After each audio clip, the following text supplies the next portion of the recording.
ओम नमः शिवाय। शिव महापुराण रुद्र संहिता उत्तरार्ध अध्याय 34 सुनर्तक अवतार। नंदीश्वर આગળ કહ્યું કે હે સનત કુમાર, હવે પરમાત્મા શિવનો નર્તક નટ નામક અવતાર વર્ણવું છું તે સાંભળો। જ્યારે હિમાલયની પુત્રી કાલિકા દેવી પાર્વતી વનમાં જઈને શિવને પ્રાપ્ત કરવાને માટે પવિત્ર તપ કરવા લાગી તો એમના સુંદર તપથી પ્રસન્ન થઈ શિવ એમના ભાવની પરીક્ષા કરવાના હેતુથી અને વરદાન આપવાને માટે એમની પાસે વનમાં આવ્યા।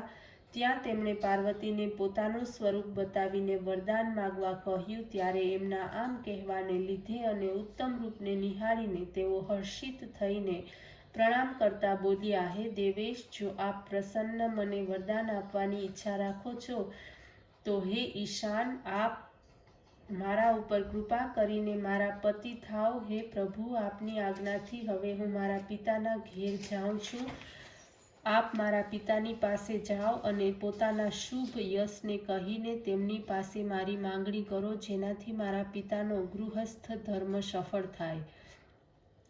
તમારી માંગણીનો સ્વીકાર થશે તો દેવોની કાર્યસિદ્ધિ માટે મારી સાથે યથાયોગ્ય રીતે વિવાહ કરી લેજો।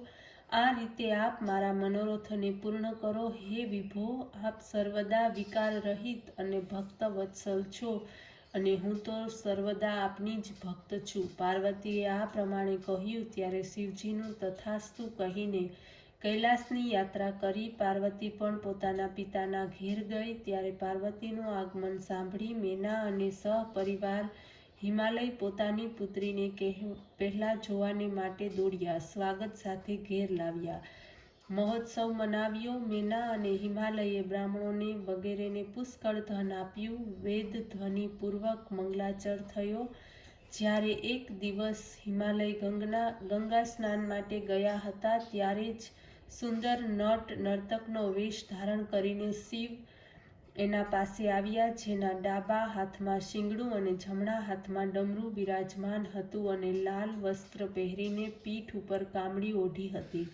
આવા નટના સ્વરૂપે પરમ રીતે તેઓ શોભતા હતા, જે સિંગ અને ડમરુને સુંદર રીતે બજાવતા હતા। અનેક પ્રકારની મનોહર લીલાઓ થતી હતી, જેને જોવાને માટે સર્વનગરના આબાલ વૃદ્ધ ભેગા થયા હતા।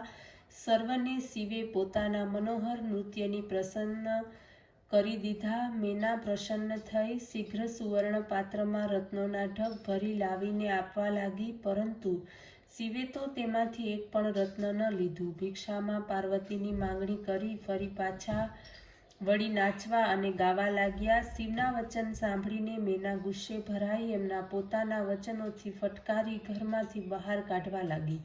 એ સમયે હિમાલય પણ ગંગાથી પાછા આવ્યા। આંગણામાં એને ભિક્ષુકને જોયો તથા મેનાની પાસેથી સર્વ વૃત્તાંત સાંભળી તેઓ પણ ગુસ્સે ભરાયા અને અનુસરોને આજ્ઞા આપી કે તે આ ભિક્ષુકને બહાર કાઢી મૂકો, પરંતુ પ્રયત્ન કરવા છતાં તેમણે કોઈ બહાર કાઢી ન શક્યું, કારણ કે તે ભિક્ષુક પોતાની અનેક લીલાઓમાં ચતુર અનંત પ્રભાવવાળા હતા। તે તત્ક્ષણ ગિરિરાજને પહેલા વિષ્ણુ રૂપમાં પછી સૂર્યના રૂપમાં પાર્વતીની સાથે હસતા પોતાના સુંદર તેજમાં દેખાયા। તે બંનેની પાસે તેમણે ભિક્ષા સ્વરૂપે પાર્વતીની માંગણી કરી, બીજું કંઈ પણ ગ્રહણ ન કર્યું। પછીથી ગુપ્ત રૂપે પાર્વતીના કહેવાથી પોતાના સ્થાને ચાલ્યા ગયા।